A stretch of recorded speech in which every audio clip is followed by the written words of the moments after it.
Continuamos entonces con nuestro módulo de globalización, neoliberalismo y salud internacional. En esta ocasión con la segunda parte del componente de migración y salud.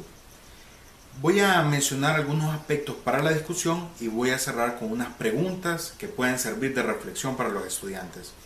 En primer lugar, yo quisiera señalar dos tipos de vulneraciones. La primera son para aquellas personas migrantes que se encuentran con un buen estado de salud, pero que en el transcurso, digamos en el tránsito por los diferentes países, su salud mental o su salud física se deteriora, ya sea por la infección con una tuberculosis o un VIH, o en peores casos con mutilaciones, traumatismos, heridas a causa de la violencia. Y tenemos una segunda vulneración en aquellos migrantes que padecen ya de una enfermedad en sus países de origen y que durante el camino se les termina su medicamento o el mismo estrés del viaje les genera una descompensación metabólica y por lo tanto sufren de serios problemas o de complicaciones de su enfermedad. Entonces, ¿qué sucede con estas personas? Que al haber abandonado sus países, ya los estados no les pueden garantizar su derecho a la salud.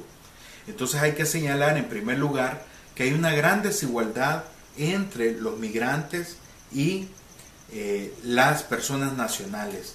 Entonces tenemos que hay una diferencia, y no solamente entre digamos nacionales y extranjeros, sino que dentro de los mismos extranjeros, porque se les asigna una subcategoría, y así tenemos refugiados, tenemos personas asiladas, tenemos niños y niñas migrantes, y así otra serie más de categorías que nos van dando diferentes elementos y muchos de los casos para estigmatización de la persona migrante. Entonces, hay que mencionar que digamos, estamos viviendo un nuevo ciclo de políticas públicas en donde el tema de la migración no es la excepción, sino que se está incorporando derechos humanos dentro de todas las políticas migratorias, cambiando un poco los enfoques represivos que se han estado teniendo en los últimos años. Entonces podemos decir de que hoy por hoy los derechos humanos están matizando o dándole un rostro humano a estas políticas migratorias. Pero a su vez, desde el campo de los derechos humanos, esto también se plantea como un gran reto de cómo pueden garantizarse estos derechos más allá de las fronteras de los países. Y en ese sentido se establecen 4 limitantes para desarrollar, digamos, estos enfoques de derechos humanos en las políticas migratorias. En primer lugar, digamos, una de las limitantes es que sencillamente se está pasando de políticas de control de migrantes a políticas de gestión de la migración. Es decir, no estamos haciendo mayores cambios, sino que únicamente estamos administrando o, digamos, como se menciona dentro de la terminología, regularizando el proceso de migración. En segundo lugar, tenemos el tema de los derechos estadocéntricos, que es también otro tema que limita la garantía de los derechos humanos. Cuando la persona abandona la frontera, entonces ya no es sujeta de esos derechos porque ya no está el Estado protector para garantizarlo. Un tercer lugar es el dilema estructural efectividad, que se refiere a que logísticamente los estados tienen incapacidad para poder prestar servicios de salud o para garantizar el derecho a la salud de las personas migrantes fuera de sus territorios. Y a esto se le suma el hecho que muchos de los migrantes van en condiciones irregulares y por lo tanto no les interesa asistir a centros de salud por su misma condición, y a esto le sumamos la cuarta limitante, que es el gradiente que existe entre las personas nacionales y los extranjeros. Hay que reconocer que entonces los sistemas de salud privilegian a los nacionales que a los extranjeros. Entonces, hay un tercer punto que quiero remarcar, que es esta doble moral en el tema de migración. En primer lugar, decimos que hay un tipo de migrantes que tienen un alto valor añadido, que se lo dejamos la regulación a los tratados comerciales, a los tratados de libre comercio. Y estas personas migrantes de alto valor son Por ejemplo, personas con educación, profesionales o que tienen capitales de inversión que son manejables, es decir, trabajadores temporales o sujetos a regulaciones efectivas, o también aquellos de alto beneficio, ¿verdad? Como turistas, profesores visitantes, entre otros.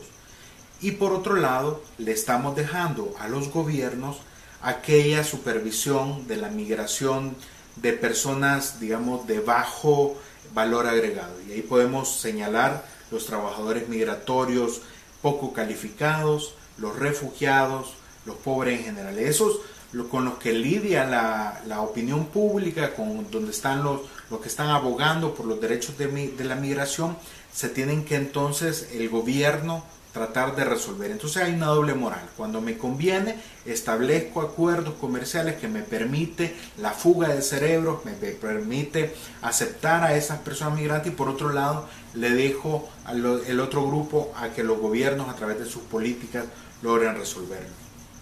Para el caso de Centroamérica hemos analizado el Triángulo Norte, que está compuesto por Guatemala, Honduras y El Salvador, y cómo sus políticas públicas regionales en el tema de salud le delegan la responsabilidad a los estados para garantizarla.